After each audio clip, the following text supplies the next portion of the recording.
ಈ ದೇಶ ಎದುರು ನೋಡುತ್ತಿದ್ದಂಥ ಬಜೆಟ್ ನಿರ್ಮಲಾ ಸೀತಾರಾಮನ್ ಮಂಡಿಸಿದಂಥ 6ನೇ ಬಜೆಟ್ ಇದು 2ನೇ ಹಂತದ ಮೋದಿ ಸರ್ಕಾರದ ಕೊನೆಯ ಬಜೆಟ್ ಇವತ್ತು ಮಂಡನೆ ಆಯಿತು. ನಿಜಕ್ಕೂ ಇಂಥ ಸಂದರ್ಭದಲ್ಲಿ ಅಂದರೆ ಚುನಾವಣೆ ಹತ್ತಿರ ಬರ್ತಿರುವಂಥ ಸಂದರ್ಭದಲ್ಲಿ ಯಾರಾದರೂ ಬಜೆಟನ್ನು ಮಂಡಿಸಿದರೆ ಅತ್ಯಂತ ಸಹಜವಾಗಿ ಅನುಮಾನಗಳು ವ್ಯಕ್ತವಾಗ್ತವೆ. ಎಲ್ಲೊಂದು ಕಡೆಗೆ ಇದು ಜನಪ್ರಿಯ ಬಜೆಟ್ ಆಗಿಬಿಟ್ಟಿರುತ್ತೆ ಅಥವಾ ಇಲ್ಲ ಸಲ್ಲದ ಘೋಷಣೆ ಮಾಡಿರ್ತಾರೆ ಅಂತ. ಇದ್ಯಾವುದು ಕೂಡ ಇದರಲ್ಲಿ ಇರಲಿಲ್ಲ.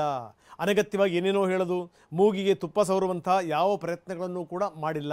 ಆದರೆ ಈ 47ಕ್ಕೆ ಭಾರತ ಯಾವ ರೀತಿ ಇರಬೇಕು, ಈ ವಿಕಸಿತ ಭಾರತದ ಕಲ್ಪನೆಯನ್ನು ಇಟ್ಕೊಂಡು ಇವತ್ತು ಮಂಡಿಸಿದಂಥ ಬಜೆಟ್ ಇತ್ತಲ್ಲ, ಈ ಬಜೆಟ್ ಗಮನ ಸೆಳೆಯಿತು. ಹಾಗಾದರೆ ಬಜೆಟ್ನ ಪ್ರಮುಖ ಅಂಶಗಳು ಯಾವ್ಯಾವು ಬನ್ನಿ ನೋಡೋಣ.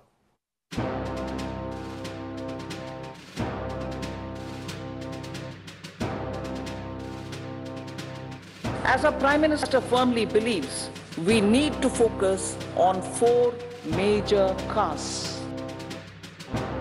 Garib, Mahilaye, Yuva and Annadata.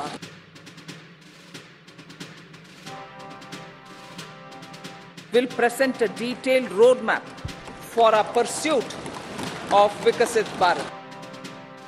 ಬಡವ, ಮಹಿಳೆ, ಅನ್ನದಾತ, ಯುವಕ 4 ಸ್ತಂಭದ ಮೇಲೆ ಮೋದಿ ಬಜೆಟ್.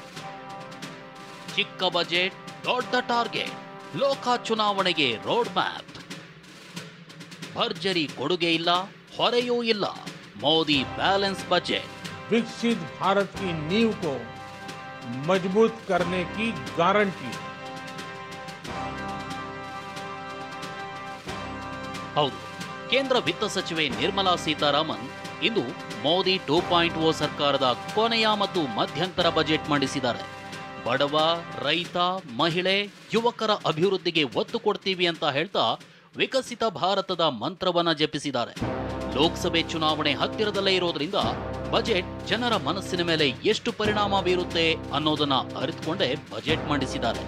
ಇದು ಮಧ್ಯಂತರ ಬಜೆಟ್ ಆಗಿದ್ದು ನಿರ್ಮಲಾ ಸೀತಾರಾಮನ್ ಅದೆಷ್ಟು ವಿಶ್ವಾಸದಿಂದ ಬಜೆಟ್ ಭಾಷಣ ಮಾಡಿದ್ರು ಅಂದ್ರೆ ಜುಲೈನಲ್ಲಿ ತಮ್ಮದೇ ಸರ್ಕಾರ ಪೂರ್ಣ ಪ್ರಮಾಣದ ಬಜೆಟ್ ಮಂಡಿಸೋದಾಗಿ ಹೇಳಿದ್ದಾರೆ. In the full budget in July, Honorable Speaker, our government will present a detailed roadmap for our pursuit of Vikasit Bharat. ಅಷ್ಟೇ ಅಲ್ಲ, ಮೋದಿ ನೇತೃತ್ವದ ಸರ್ಕಾರದ 4 ಆದ್ಯತೆಗಳು ಯಾವುವು ಅನ್ನೋದನ್ನು ನಿರ್ಮಲಾ ಸೀತಾರಾಮನ್ ಹೇಳಿದ್ರು.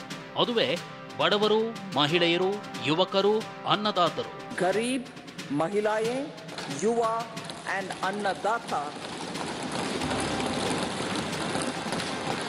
Their needs, their aspirations and their welfare are our highest priority. The country progresses when they progress. ಹಾಗಿದ್ರೆ ಬಜೆಟ್ನಲ್ಲಿ ಯಾವ ವರ್ಗಕ್ಕೆ ಏನ್ ಸಿಕ್ತು, ಯಾವ ಇಲಾಖೆಗೆ ಎಷ್ಟು ಹಣ ನೀಡಿದ್ದಾರೆ, ಹೊಸ ಯೋಜನೆಗಳು ಏನಿವೆ ಎಲ್ಲವನ್ನೂ ನೋಡೋಣ. ಆದ್ರೆ ಅದಕ್ಕೂ ಮುನ್ನ ಇವತ್ತಿನ ಬಜೆಟ್ನಲ್ಲಿ ದುಡಿಯುವ ವರ್ಗಕ್ಕೆ ಅಂದ್ರೆ ಸ್ಯಾಲರಿಡ್ ವರ್ಗಕ್ಕೆ ಮತ್ತೊಮ್ಮೆ ರಿಲೀಫ್ ಕೊಟ್ಟಿದ್ದಾರೆ. ಆದಾಯ ತೆರಿಗೆಯಲ್ಲಿ ಯಥಾಸ್ಥಿತಿ ಕಾಪಾಡಿಕೊಂಡ ಕೇಂದ್ರ. ಚುನಾವಣೆ ವರ್ಷವಾಗಿದ್ರಿಂದ ಆದಾಯ ತೆರಿಗೆ ನಿಯಮಗಳಲ್ಲಿ ಬದಲಾವಣೆ ತರಬಹುದು, ಹೊಸ ತೆರಿಗೆ ಪದ್ಧತಿ ಆಯ್ಕೆ ಮಾಡಿಕೊಂಡವರಿಗೆ ಹಲವು ಅನುಕೂಲಗಳನ್ನ ಘೋಷಿಸಬಹುದು ಅನ್ನೋ ನಿರೀಕ್ಷೆ ಇತ್ತು. ಆದ್ರೆ ಅದು ಸುಳ್ಳಾಗಿದೆ.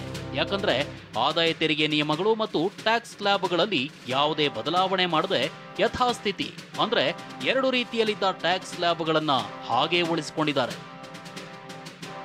ಹೊಸ ತೆರಿಗೆ ಪದ್ಧತಿಯಲ್ಲಿ ಕೇಂದ್ರ ಸರ್ಕಾರ 7 ಲಕ್ಷದವರೆಗೂ ಯಾವುದೇ ಟ್ಯಾಕ್ಸ್ ಇರೋದಿಲ್ಲ ಅಂದಿದೆ.